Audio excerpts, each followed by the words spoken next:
Starcasting to you from the City of Angels. Hello, everyone. I'm Kiris. Thank you so much for being here and listening to the Voice of Astrology podcast. This is your astrology cosmic superpower for the week beginning Sunday, November 5th through Saturday, November 11th, 2023. Let's journey together with astrology and explore how to connect with the stars, the planets, the energies for our new week ahead. We are starting off the week with the fourth quarter moon at 12 degrees Leo. Now, this is a very exciting and fiery fourth quarter moon. There's great anticipation and enthusiasm around something that you want to begin at the start of the new moon in Scorpio coming up.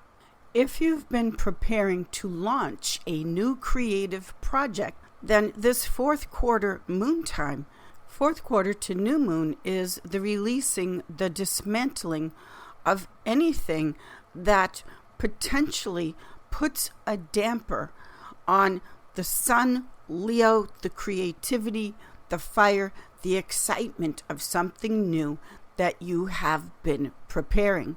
When we go from fourth quarter to new moon phase, this phase of the moon cycle can be quite productive because it's about the preparing the conditions, the very right conditions to begin something anew.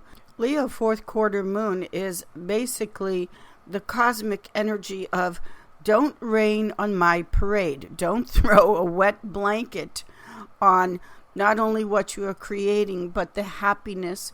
The sun is happiness, the happiness and the joy, just the excitement of creativity itself. So what will be released again during this fourth quarter to new moon is that anything that is negative or tries to be negative to stand in your way with what you are getting ready to launch, that is the releasing during the fourth quarter to new moon cycle.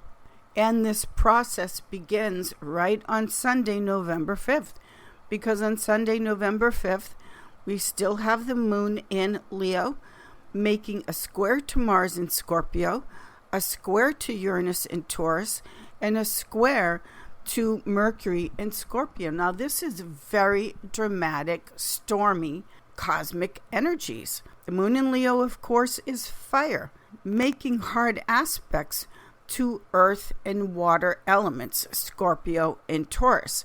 So the moon in Leo, which is what you truly need and desire, this is the moon, making hard aspects to Mars, Uranus, and Mercury, is the fierce, ferocious Leo the lion, the sun, saying, I don't want to hear the suspicions about the creative project. That's Scorpio. I do not want to hear the practical down to earth. Well, where is the money going to come from? Taurus. The moon in Leo is basically moving forward and not letting any kind of negativity stop you at the starting gate at the time of the new moon. Leo is the sign of royalty in astrology. It's the sign of the heart, which loves. And when you love something and your whole heart is into what it is that you're launching, creating, nothing can or will stop you. And the lion, the moon in Leo, is putting its paw down as far as anything trying to block what you're creating and what it is that you love. So with Sunday can be quite a dramatic day if anyone or anything tries to stop you from moving forward with your heart and where your love is. Monday, November 6th, we have the moon entering cool, dry earth, Mercury-ruled Virgo. Now, the moon, when it's with Virgo, it needs a devotion to its work. And Virgo not only loves to work and loves to perfect, but all of the details, the small things, the way you style something means so much. The moon in Virgo makes an opposition to Saturn and Pisces. This moon in Virgo, making that opposition to Saturn and Pisces, is the power that you have to say, No more procrastination, no more avoiding what it is that you need and want to do. Let's get busy, let's get down to work. And the cosmic energies support that power that you have to do so and make the determination, the decision of there's work to be done, let's get to it. Also on Monday, November 6th, we have our twice a year, unless retrogrades are involved, our twice a year aspect of Mercury trine Neptune. Now this Mercury in Scorpio, making that water trine flow to Neptune in Pisces, which is inspiration. Mercury being the mind, the element of water.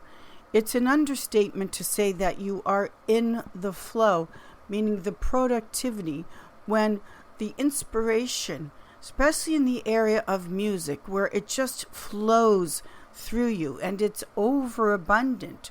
Water, Neptune is the ocean.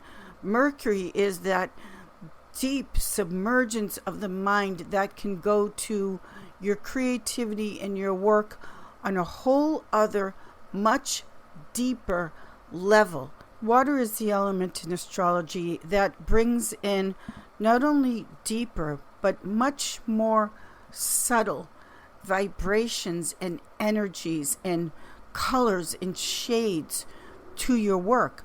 So if you've been working or creating on one certain level and you felt like, I just want to go to a more intense level of working, this is the Mercury trine Neptune water flow aspect.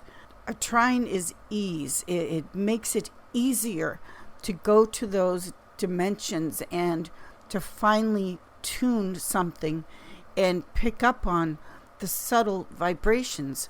On this Monday, November 6th, the moon in Virgo took a stand, an opposition to Saturn in Pisces, saying no more putting off what we really want to do.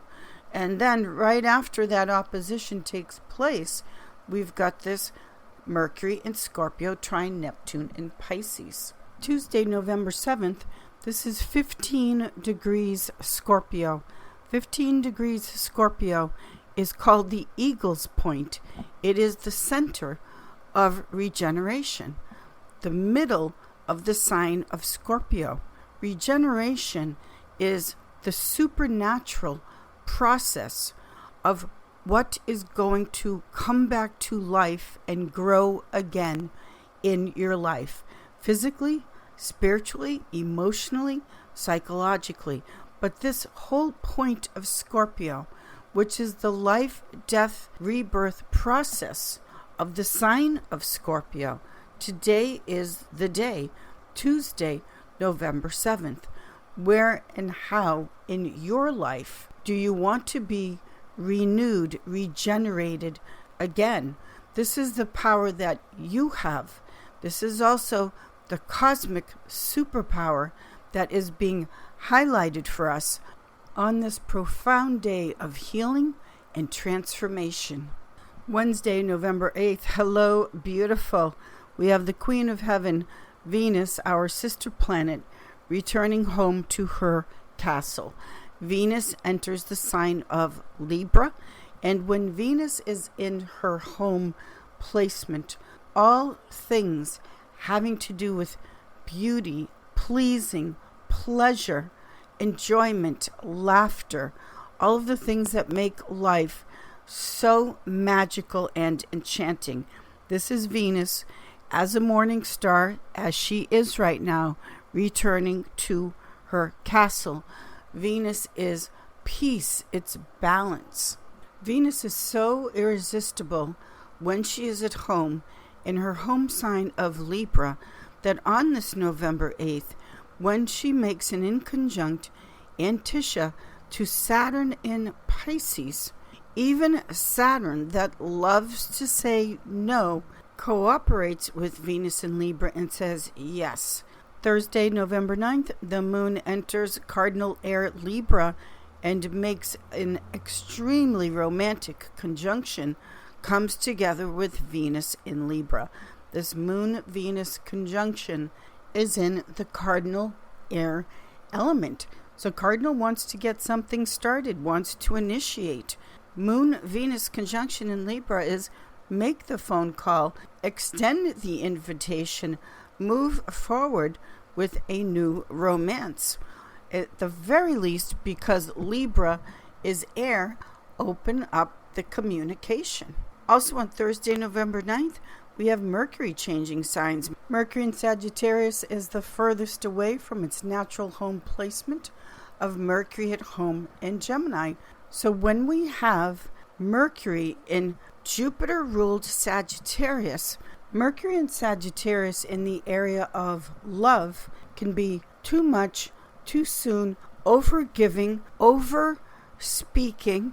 Mercury in Sagittarius, Jupiter-ruled, can spook the other person if you're just saying and revealing too much too soon.